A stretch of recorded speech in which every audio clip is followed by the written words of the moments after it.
Hello and welcome to cookingflavors.com.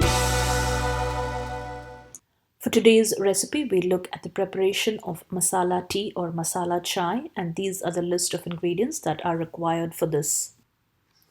First, we'll boil the milk. For a perfect tea, the milk should be a little liquidy or runny or watery. So I'm going to make 2 cups of tea today. So I'm taking one and a half cups of milk and around 1 cup of water. My milk is a little low fat milk, so adjust this quantity according to the richness of your milk. Because as you brew the tea, the quantity will definitely reduce a little. That's why for 2 cups of tea, I'm adding in about 2.5 cups combination of water and milk. Now while that's boiling, we'll get the masala ingredients ready. This is for 2 people. I've taken just 1 clove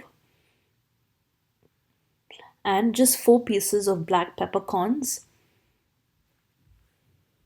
and about 6 to 7 cardamom pods and just about a pinch of fennel seeds. Fennel seeds are totally optional. So this is the quantity required for 2 people, and dry ginger. I'm not going to take that much, just for people who don't know what dry ginger is. This is what it will look like. It's very hard to break with your hands, so I'm just pounding it a little.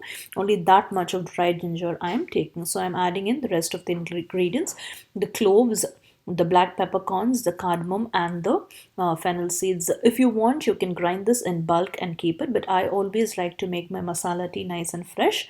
And the taste is always better when the ingredients are freshly ground, and I'll use my mortar and pestle to grind it nicely. We'll pound this nicely and we'll keep that aside. Now our masala ingredients are ready.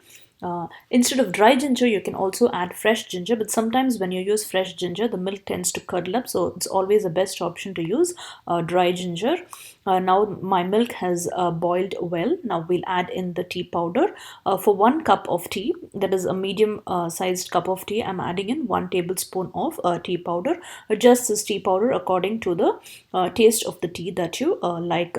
We'll wait this to brew nicely. Some people like to add in the tea powder at the end and switch off the stove immediately, but my preference and choice is to let the tea powder brew with the milk. Only then it will get the entire taste and flavor of the tea powder. Now see, the color of the milk has changed well. That is, the tea has brewed nicely.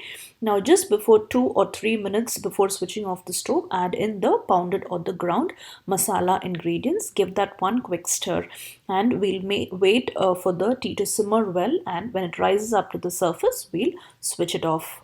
Now see, the tea has risen up on this, come up to the surface. I've switched off the stove. Now I'll directly filter this tea into my teapot. My teapot already has a filter or a strainer in it. If you don't have something like this, you can always use a strainer. Now I'm adding in the sugar directly into the teapot. Adjust sugar according to the sweetness that you require. And now I will strain this tea into this teapot.